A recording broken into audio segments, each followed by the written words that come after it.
मतदान के लिए आभार व्यक्त करता हूँ, धन्यवाद करता हूँ। ये पहला चुनाव हुआ है जहाँ कोई अप्रिय घटना नहीं हुई, न झगड़ा हुआ, न कोई बात, कोई ऐसे रिपोर्ट वहाँ के नहीं है। और कांग्रेस पार्टी भी लोगों के इस फैसले को विनम्रता से स्वीकार करती है। बहुत अच्छा फैसला लिया है और लोगों ने जो वर्डिक्ट दिया है उसको स्वीकार करते हैं। चुनाव परिणाम जो आए हैं उनका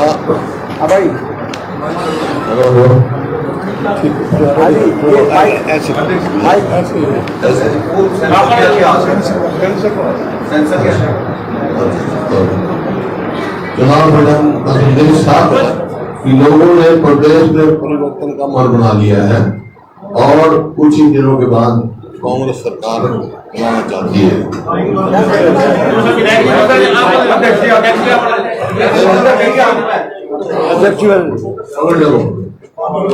पिछले 10 वर्षों का जो शासन रहा है वो डार्क डिकेड से दूसरा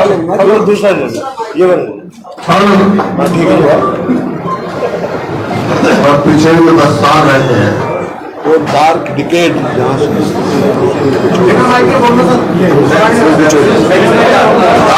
के उससे इतिहास में लिखा जाएगा, क्योंकि प्रदेश कहाँ था 2014 में और कहाँ इन्होंने पहुंचा दिया।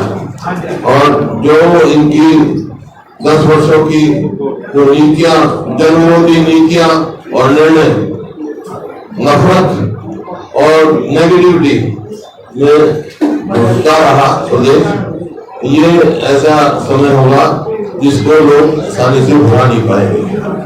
क्योंकि आप देखा किसानों को लाठी, गोली, कीले, गर्मी, सर्दी और अपमानित किया गया, टेररिस्ट तक बताया गया किसानों को। इसी प्रकार से जो चुने हुए प्रतिनिधि जिनको छोटी सरकार कहा जाता है, सरपंचों को लाठियां, इसी प्रकार से जो हमारे विश्व में जो मेडल लेके आई हमारी पहलवान बेटियों को अब तक तय नहीं मिला, उनके साथ व्यवहार, कर्मचारी, आशा वर्कर, आंगनवाड़ी वर्करों पर लाठियां, बस 3 ही काम इस सरकार ने किए हैं। पुलिस, प्रोपेगेंडा और पोर्टल 3P की सरकार कर रही है। तो ये आपके सामने है। अभी मैं पढ़ रहा था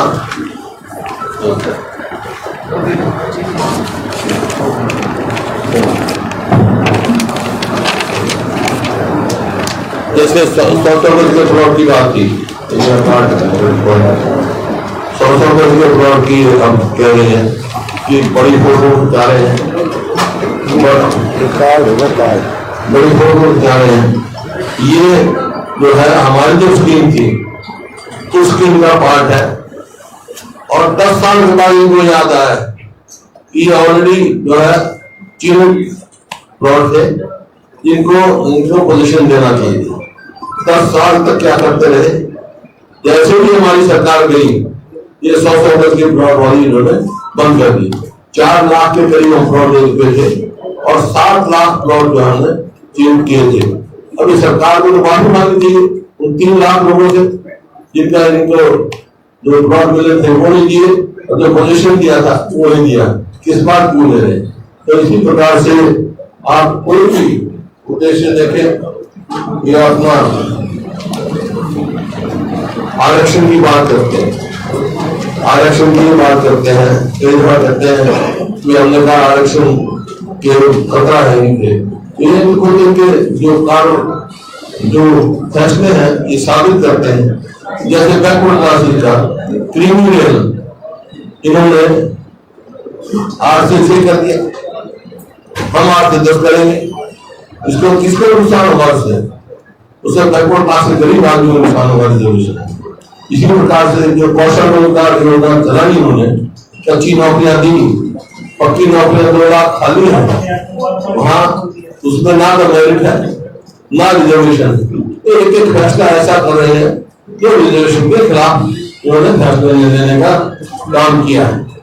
ये आपके सामने। और प्रदेश को बेरोजगारी में, महंगाई में, अपराध में और नशे में इधर मोड़ दिया, जो आज हर आदमी से चिंतित है।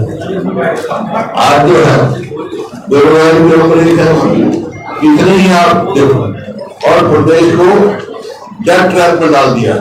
तो ये इनकी फाइनेंशियल पोजीशन हमारी रेवेन्यू रिसिप्ट 1,16,639 है इनकी, और रेवेन्यू एक्सपेंडिचर जो है 1,34,456 है। रेवेन्यू डेफिसिट जो है 17,817 24-25 का जो है, विच मीन्स स्टेट की इनकम सफिशिएंट नहीं है डे टू डे एक्सपेंडिचर को मीट करने के लिए। गवर्नमेंट जो है इंटरनल डेट जो है वो 67,163 पेश किया हुआ है। उसमें से अब लेंगे 67,163 लेंगे इंटरनल डेट, और उसमें जो है रीपेमेंट विद इंटरेस्ट जो है वो 64,220। तो कहाँ विकास की गुंजाइश रहेगी? मतलब जो कर्जा वापस देने के लिए कर्जा ले रहे हैं। इसी प्रकार से जो है 2024 में गवर्नमेंट को अगर जो उन्होंने बजट दिया था वो पूरा करना है तो 20,000 करोड़ और लेना पड़ेगा। तो ये एक संकेत है कि हम तरफ से तरफ जा रहे हैं और फाइनेंशियल क्राइसिस की तरफ जा रहे हैं प्रदेश में। ये नहीं तो बात की बात नहीं, इसके द्वारा फैसला बात और अब ये इतिहास के अखबार में है कि प्रदेश के 182 कॉलेज प्रोफेसर 7,986 घोटाले, मतलब मोर देन 50% पोस्ट खाली है। वैसे 50% जाती 4.5 लाख के करीब हमारे एम्प्लॉय हैं, तो 4 लाख जिसमें 2 लाख खाली जो सेक्शन पोस्ट है। तो ये दर्शाता है सरकार को कि इसके डायरेक्शनलेस गवर्नमेंट, और ये मुख्यमंत्री के ये ध्यान आना कि मैंने बनते ही ये कहा, इसका मतलब इन्होंने एक्सेप्ट किया 10 साल तक पिछली सरकार ने कुछ नहीं किया। अब क्या क्या कहाँ सफरिंग हुई कोविड में देखा आपने। असेंबली में मैंने सवाल किया था, उस टाइम सरकार ने कहा कि ऑक्सीजन की कमी से कोई डर नहीं, याद होगा आपको। और उस टाइम ये माना था कि हम हर सिविल सर्जन से रिपोर्ट लेंगे। आज तक जितने घोटाले हुए हैं SIT बनाते हैं और आज तक कोई वो नहीं होती। खैर जो रिजल्ट जो है बहुत अच्छा आया है। जितना रिजल्ट आया है हमारा इंक्रीज जो हुआ है अलायंस का वो तकरीबन 20% करीब है। अलायंस का 18% इंक्रीज हुआ है। 19.2%।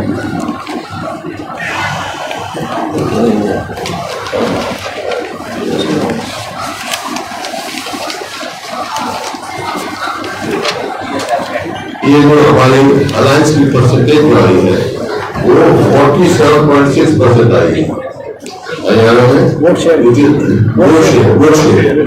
is highest in the country, बड़ी स्टेटों में। नहीं सारी से 28 स्टेटों में हाईएस्ट इन द कंट्री। हमारे बाद तमिलनाडु है 46.9, फिर कर्नाटक है 45.4, फिर केरल है 45.1, फिर उत्तर प्रदेश है 43.5, फिर हिमाचल है 41.7, फिर छत्तीसगढ़ है 41.1 और तेलंगाना है 40.1।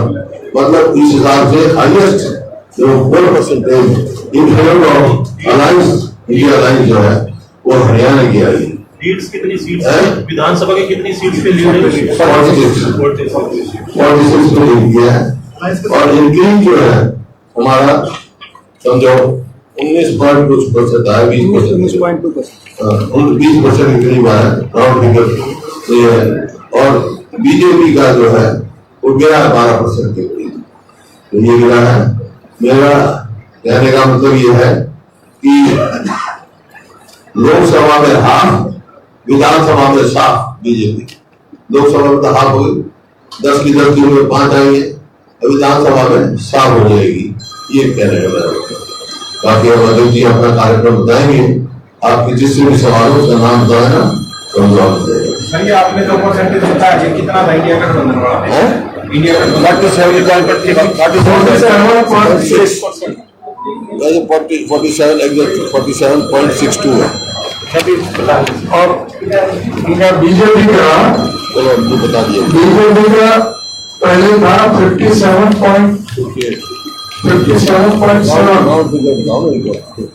और हमारा था 29.1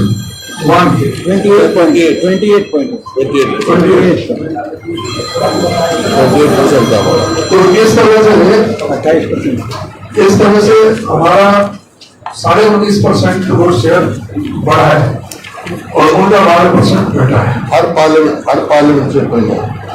पार्लियामेंट क्षेत्र में हमारा इंक्रीज आया है।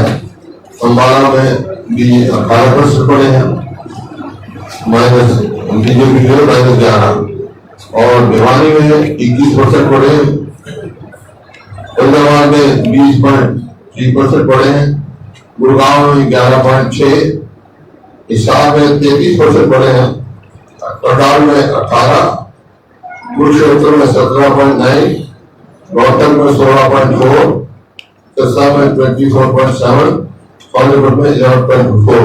ये हमारा इंक्रीज हुआ है।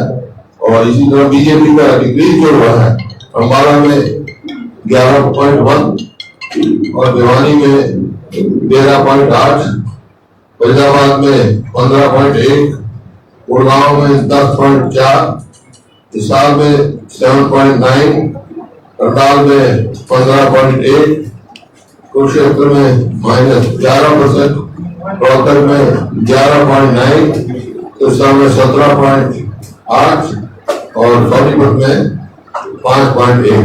ये डिक्लेयर हुआ है। और सीटों के मामले है तो वो 79 पर उन्होंने लीड किया था, अब 44 पर है। हमने 10 पर लीड किया था, अब 46 पर है, 1 पर जेजेपी। 79 पर लीड किया था, 40 सीट पर रह गए थे। ये इलेक्शन में 20% से ज्यादा बढ़े, 10 के 10 पहले 19 में तो ये है, ये बीजेपी और आप पकड़ लो जी एक बार छोटा सा ये 19 में तो ये हमारी बीजेपी जो है इसमें और कांग्रेस नीले में है। और 24 में आ जाओ, ये नीला है और बीजेपी पीला है, दोनों कंपेयर करो। वही साहब आप कोई टारगेट दे रहे हो सर? आप विधानसभा का कोई टारगेट दे रहे हो? मैं तो दिया बीजेपी साथ और तो कोई मुकाबला है नहीं। देखो मुकाबला तो कांग्रेस और बीजेपी में, वहां भी मैंने जो पूछा था सवाल और ये चुनाव में सिद्ध कर दिया। वो कह रहे जी और भी पार्टियां हैं यहाँ, उनका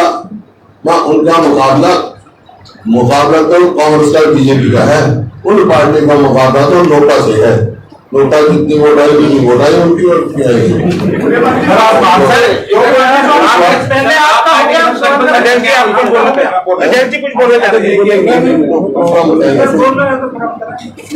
नहीं अभी जल्दी मत करो, अभी अभी तुम गर्मी में घूम के आए तो कब एसी में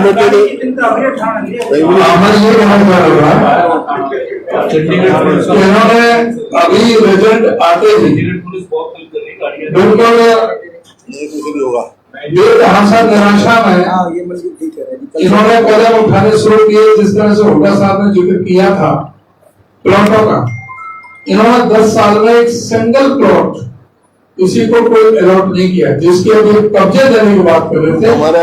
इनको माफी मांगना चाहिए कि जो कब्जे उस समय नहीं हो पाए थे उनको कब्जा देने की बजाय तुरंत इन्होंने आते ही सत्ता में उनको रोक दिया था कब्जा लेने से। और अब जब चुनाव 2 महीने बाद 3 महीने बाद चुनाव है तो अब ये ड्रामा कर रहे हैं कब्जा देने का। कब्जा तो ये 9.5 साल पहले दे देने चाहिए थे। जो इन्होंने 9.5 साल पर रुके हुए हैं, इनको वो सभी समाज से जो गरीब आदमी थे उनको इस सरकार को माफी मांगना चाहिए। और अब ये दूसरी बात कह रहे हैं कि प्लॉट नीचे से पकड़ो सर, नीचे यहाँ से अब जो इन्होंने पूरी तरह से ये विफल साबित हुए हैं। अब नए प्लॉट देने की बात कर रहे हैं, कोई योजना नहीं है, बगैर किसी योजना के ये सिर्फ लोगों के साथ धोखा है। और इन्होंने आज ये कहते हैं परिवार पहचान पत्र को, जो प्रॉपर्टी आईडी को, जो बात कर रहे हैं पोर्टल को, इन्होंने सैकड़ों करोड़ जनता का स्वाहा कर दिया उन एजेंसियों को देने में। और उसी दिन से सारे मीडिया में, अखबारों में सब जगह आ रहा है कि 90 से 95% वो आंकड़े सब जगह गलत पाए गए हैं। उनको सजा देने के बजाय, उनके लाइसेंस रद्द करने के बजाय उनको कुछ किया नहीं इन्होंने, और अभी ड्रामा कर रहे हैं कि हम उनको तुरंत सही करें, तुरंत सही करें। भाई 9.5 साल से क्या कर रहे थे? इन्होंने ये पूरी तरह से साबित कर दिया कि 9.5 साल पहले जो सरकार चली वो पूरी तरह से विफल सरकार थी, जो पूरी तरह से फेल साबित हुई। चाहे वो आर्थिक पहलू पर ले लें, चाहे वो लॉ एंड ऑर्डर पर ले लें, चाहे अनएम्प्लॉयमेंट पर ले लें, या सारे जो मुद्दों पर वो सरकार विफल साबित हुई है। और अभी हम जो है पूरी तरह से सरकार को बेनकाब, जिस तरह से हमने पार्लियामेंट के इलेक्शन में किया, अब हमारे जो मुद्दे हैं सारे प्रदेश के, हमारे इलेक्शन मैनिफेस्टो कमेटी हमारी मीटिंगें चल रही हैं। हमने जो 10 संकल्प किए हैं उनके अतिरिक्त जो और जो प्रोग्राम होगा वो इलेक्शन मैनिफेस्टो में तय होकर के वो आपके सामने रखेंगे। अभी हमने सभी जो जिलों में हमने कार्यक्रम रखा है, सभी कार्यकर्ता सम्मेलन करने का, और कार्यकर्ता सम्मेलन के बाद में फिर हम विधानसभा स्तर पर जाएंगे। तो जो भी हमने कार्यक्रम तय किए हैं, हमें 16 तारीख को संडे को सबसे पहला प्रोग्राम 11 बजे हमारा करनाल में है, और 3 बजे हमारा कुरुक्षेत्र में। 21 जून को सोनीपत में 11 बजे और पानीपत में 3 बजे। 22 जून को जींद में 11 बजे, कैथल में 3 बजे। 23 जून को अंबाला में 11 बजे, यमुनानगर में 2 बजे और पंचकुला में 4 बजे। 28 जून को फरीदाबाद में 11 बजे, पलवल में 3 बजे। 29 जून को दादरी में 11 बजे, भिवानी में 3 बजे। 30 जून को नारनौल में 11 बजे और रेवाड़ी में 3 बजे। 7 जुलाई को नूह में 11 बजे और गुरुग्राम में 3 बजे। 12 जुलाई को सिरसा में 11 बजे, फतेहाबाद में 3 बजे। 13 जुलाई को हिसार 11 बजे और 14 जुलाई को रोहतक 11 बजे और झज्जर 3 बजे। इस तरह से अभी हम सारे जिलों में कार्यकर्ता सम्मेलन करेंगे, और उसके बाद में जो विधानसभा स्तर पर जो आगे का जो कार्यक्रम है वो आगे हम आपको बताएंगे। हम सब जगह जो सारे सरकार को पूरी तरह से जो गलत इनके इरादे हैं उनको हम एक्सपोज करेंगे। ये सरकार पूरी तरह से विफल साबित हुई है। जो पन्ना प्रमुख की बात कर रहे थे, जितने भी प्रदेश अध्यक्ष रहे इनके तीनों 50-50 हजार से 45 हजार से सारा जनता ने पन्ना प्रमुख के पन्ना ही फाड़ करके फेंक दिए। और जो मौजूदा मुख्यमंत्री, जो मौजूदा प्रदेश अध्यक्ष हैं भारतीय जनता पार्टी के, वो अपने बूथ से भी आ रहे हैं, अपने गांव से भी आ रहे हैं, अपने विधानसभा से भी आ रहे हैं। तो ये पूरी तरह से जो इनको पूरी तरह से एक्सपोज इनको कर दिया जाता है।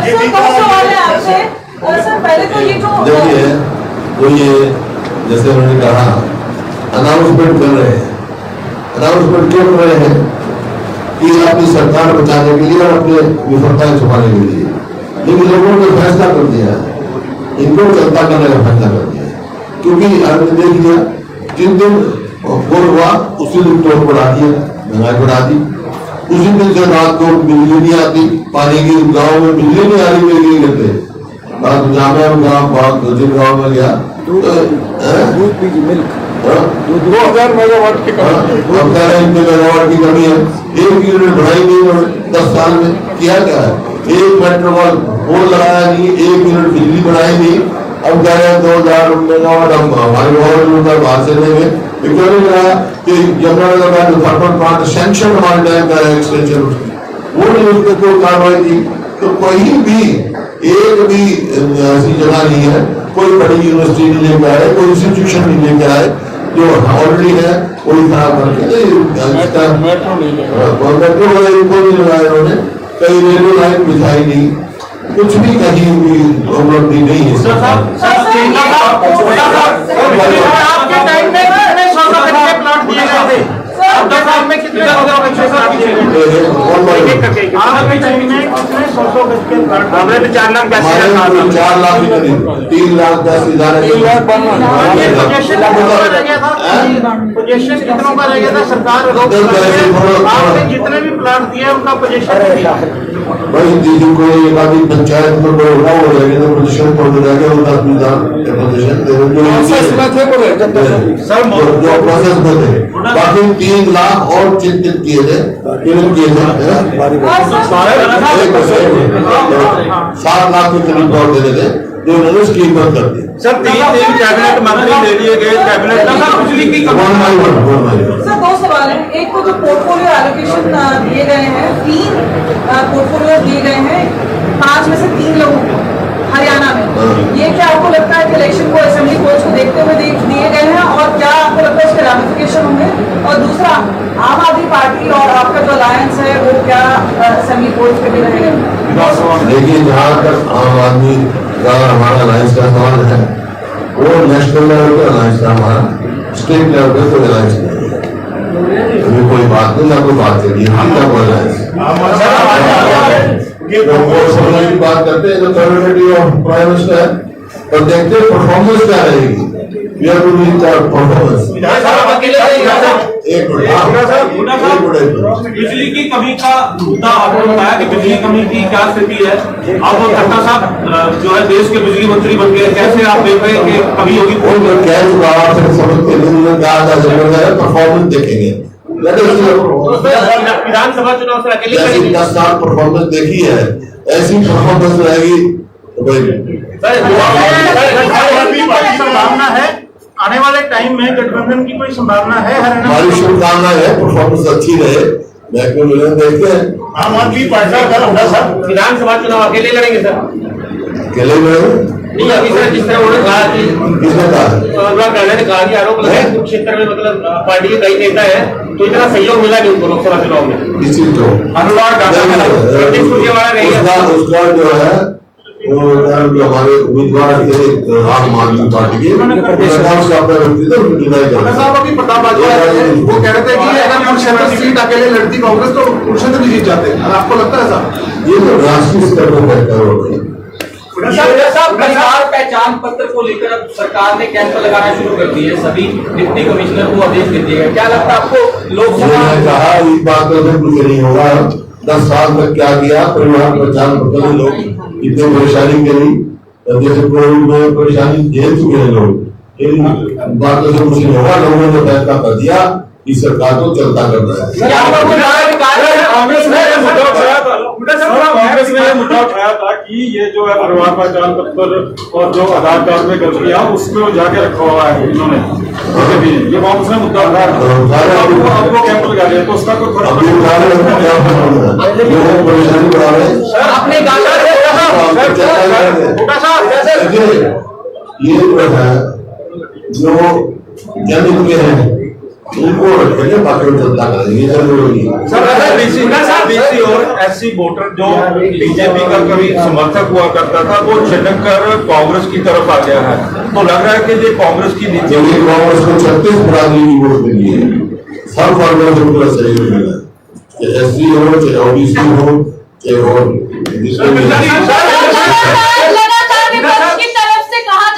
सरकार अल्पमत में है, तो उसको लेकर कुछ डिस्कशन हुआ, उसको लेकर के आप लोग क्या रणनीति रहेगी? है अल्पमत में है, अल्पमत में है, और इसी बात से हमने राज्यपाल जी को लिखा और लिखा था, फिर लिख देंगे कि कोई सरकार अल्पमत में है, नैतिकता के आधार पर कोई सरकार को ध्यान है। Assembly should be devolved to stop horse trading. Horse trading शुरू कर देंगे, कभी कहते हैं 2 जेजेपी के लोग दिवा दिलवा देंगे, this is called horse trading. To stop horse trading, assembly should be dissolved. जवाब लेते हैं ना सर, जब जवाब लेते हैं एक पीछे से विश्वास जो आम आदमी पार्टी का और आपका समझौता था, उसके माध्यम से अब जो आम आदमी पार्टी के सारे जो वर्कर हैं वो कांग्रेस पार्टी में शामिल होने को आतुर है। सुशील गुप्ता भी क्या आपकी पार्टी में शामिल होने के लिए आ गए? आप तो उनके नाम आप बढ़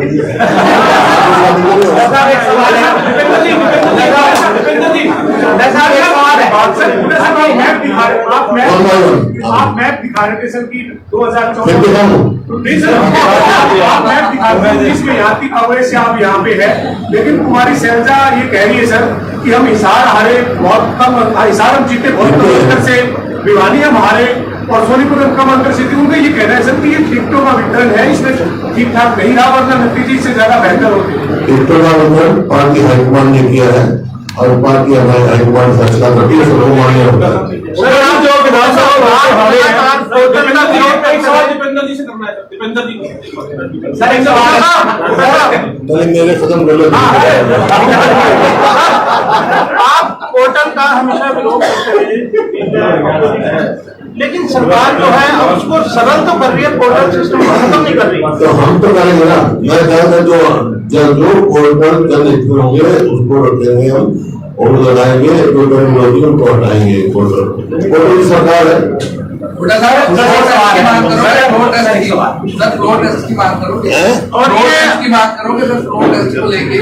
अगर गवर्नमेंट मेजोरिटी में है,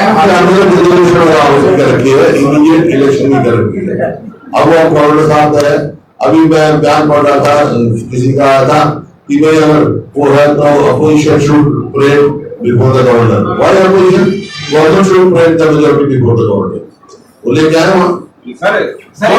आप जीते हो, इसके बाद हरियाणा के मुख्यमंत्री और तमाम भाजपा के नेता कह रहे हैं कि कांग्रेस ने झूठ फैलाया कि संविधान को खत्म कर दिया जाएगा, संविधान को खत्म कर दिया जाएगा, इस तरीके का झूठ फैलाया गया कांग्रेस की तरफ से, जो आरोप लगाया। ये हमने नहीं कहा।